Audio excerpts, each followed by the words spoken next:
Good evening, ladies and gents. It's Jacob on the one up top. I hope you've had a blessed Tuesday.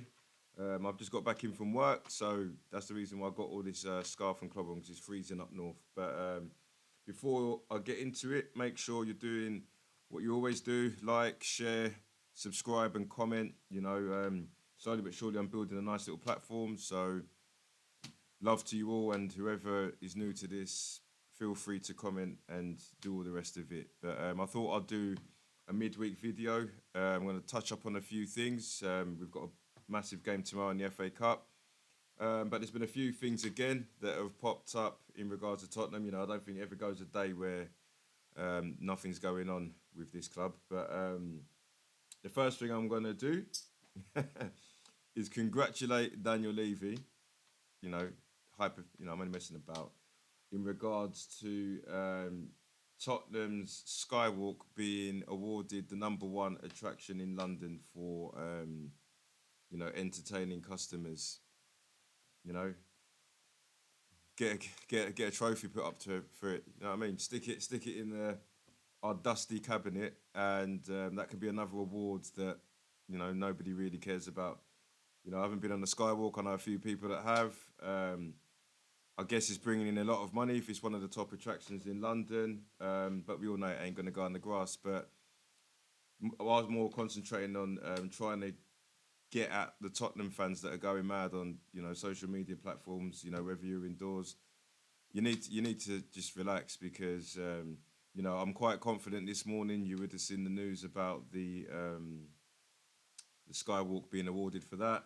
And then, Daniel Levy in perfect timing, perfect fashion, decides that he's going to tell us that part of the South Stand is going to turn into a place where you can go-karting. And apparently that's going to bring loads of money in as well. And they've done a 15-year sponsorship deal with F1. Now, any other club would love that, a club that spends money. There'd be a Liverpool, for instance. If Liverpool had that in, there'd be more money going on the grass, potentially anyway. Man United, potentially. Tottenham, definitely not. Now, if we were putting all this together, knowing that in the 6 months to a year, Daniel Levy was going to sell up and leave that for the next owners to invest in the grass, more than happy. But like I said on my last video, they ain't going anywhere. If I was, put it this way, forget me, if you were Daniel Levy with all of this in place, so you've got the partnership with the F1, you've got concerts galore. You're nicking concerts off Wembley now. So, Beyonce's coming to Tottenham, WizKid's coming to Tottenham, AJ's been, Tyson Fury wants to do it there again.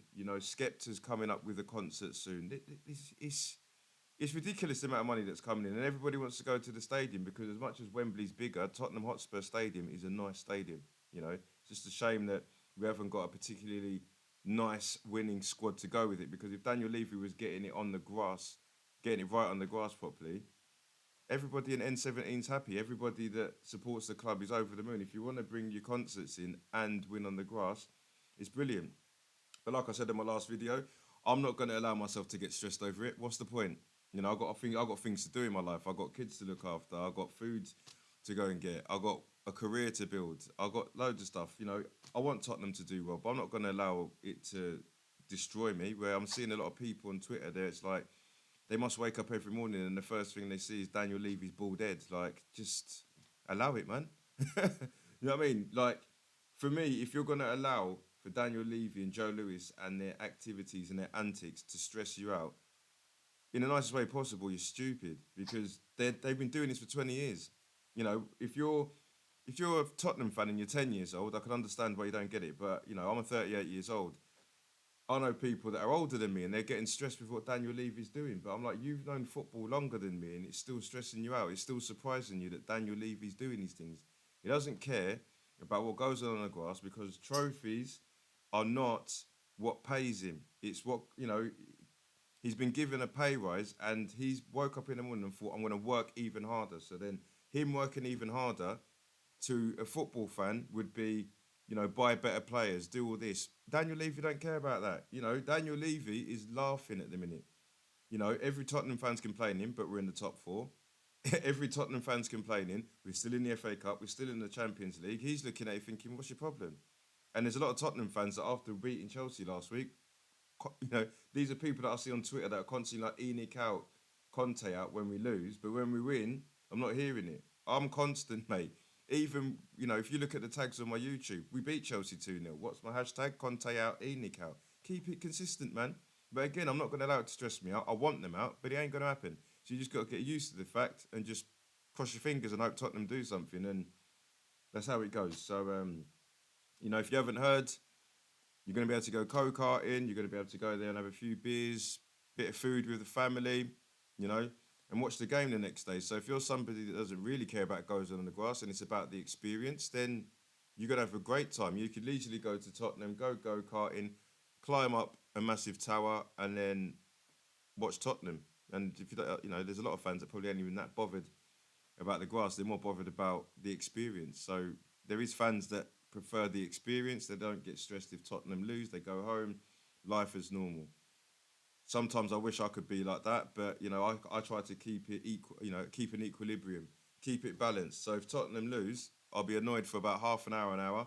And this is why I like to do streams because it allows me to get my frustrations out on a screen and I carry on with my life. And I think that's what you should do going forward. So that's enough on that. You know, there's nothing shocking. You know, next week we'll be doing gymnastics at the Tottenham Hotspur Stadium, but we move. Um, we've got a big. My focus is the big game tomorrow. You know, Sheffield United away. You know, no one likes to go Bramall Lane. It doesn't matter who you are. It's a stadium that can get rocking. You know, Sheffield is a tight knit city with two clubs, just the same way Manchester is, Liverpool. Um, so you'd like to think it's going to be difficult. What's made our life easier, with inverted commas, is the news that their managers come out and said that a lot of players are ill. There's been a bug going around. So, you know, as a Spurs fan, we already know what happens when bugs go around. You know, hashtag lasagna gate.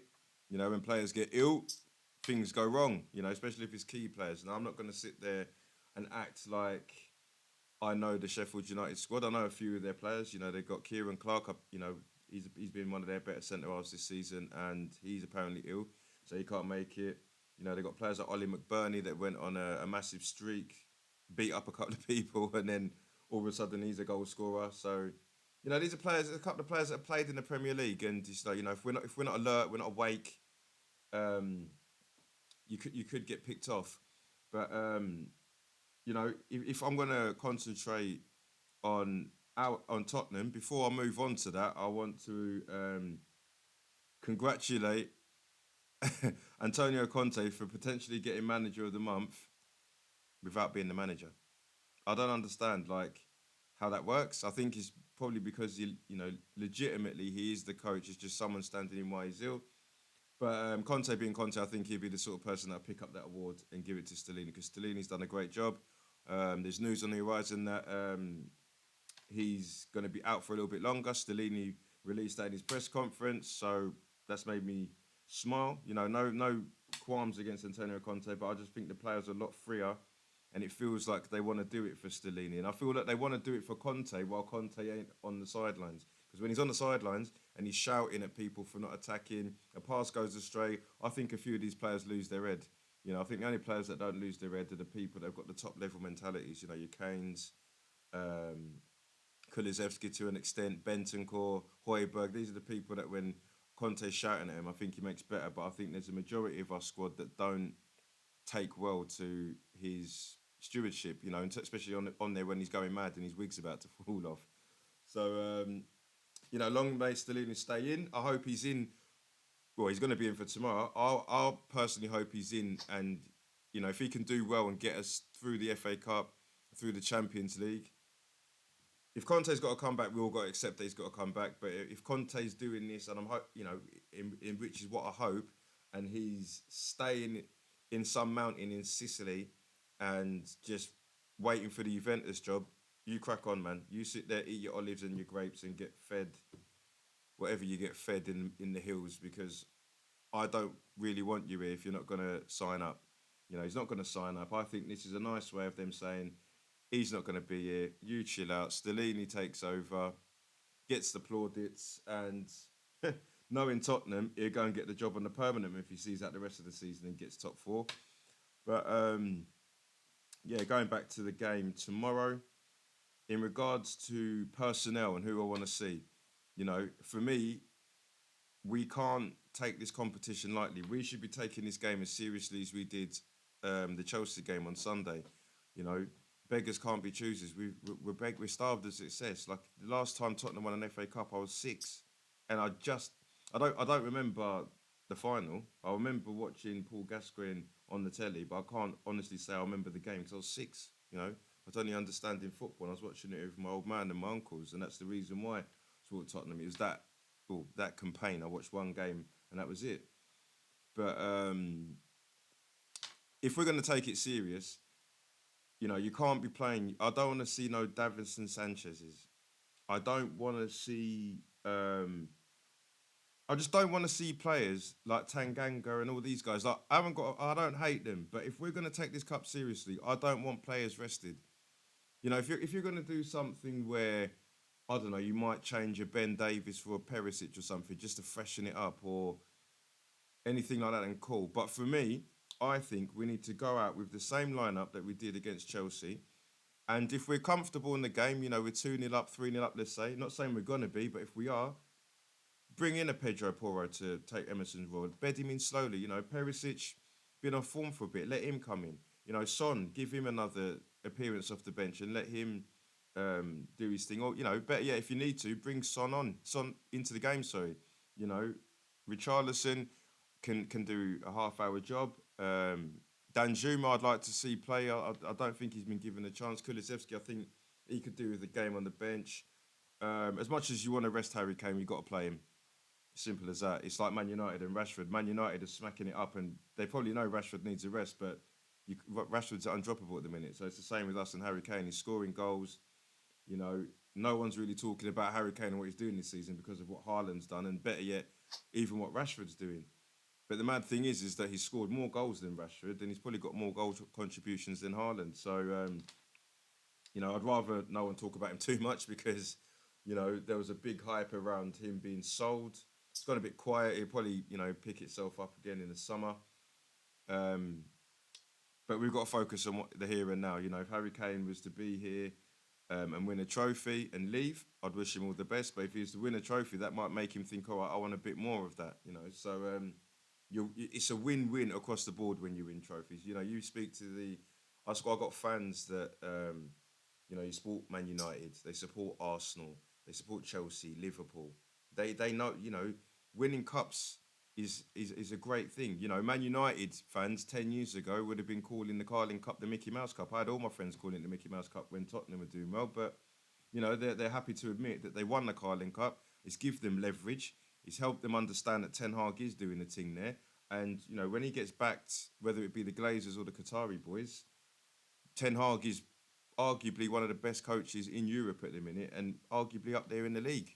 So that's based on current form anyway, not based on history.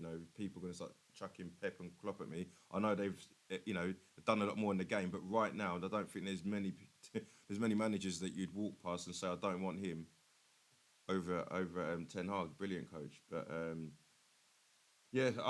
gonna go back to the game once again. I keep moving away from it.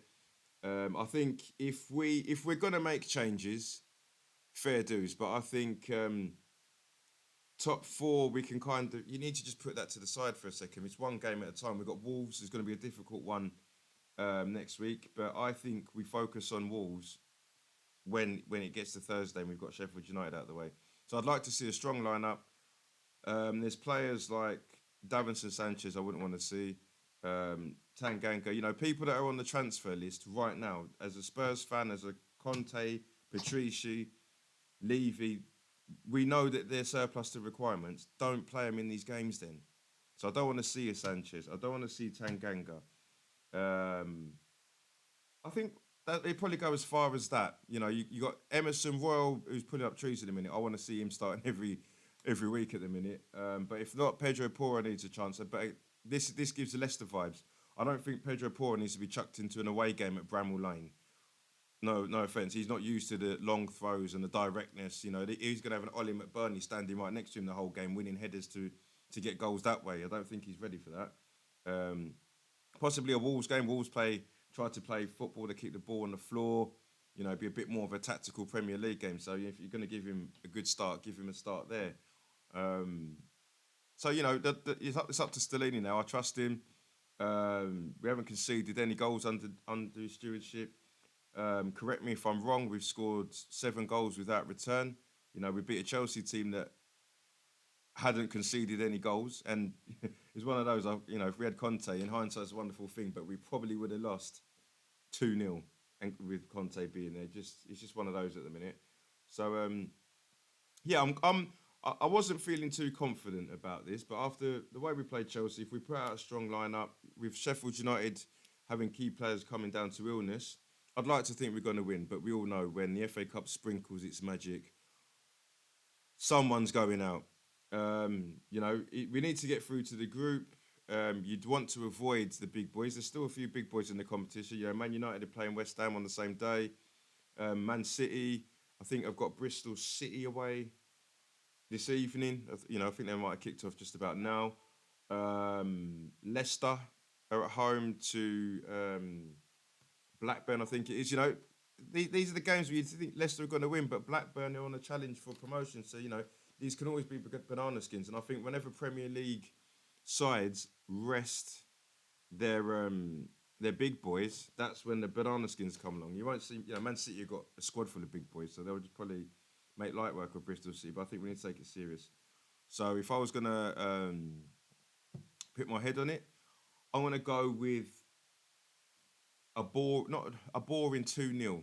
I think if we start with the lineups that we should do, you know, if you're gonna bring in Son, Danjuma, Pedro Porro, Perisic, I'm all right with that as long as there's not too many changes. You know, I'd like to see 2 changes max. So if you're going to bring in Son and you're going to bring maybe Papa Sarr, that's enough for me. Keep it consistent and let's go and try and win a trophy. You know, because we haven't won one for about 13 years now, which is crazy. So yeah, I'm gonna go and have my dinner now. I'm on the stream again in about an hour, so look out for that. Shout out the Tottenham Hotspur Hood with my friend Tommy. I'm going to be on there at 9 o'clock. And like I said, remember to like, share, subscribe, do all of that. Got love for you all. Look forward to the game tomorrow. Look out for a video that I'm going to post tomorrow. It's going to be a before, middle, and after. So I'll be previewing the game, you know, with the lineups. You'll see whether I'm happy or stressed at halftime and then full time. Whether I'm happy or not, it'd be a nice bit of entertainment for you. So yeah, love. Have a good week and see you tomorrow. Jacob on the one up top.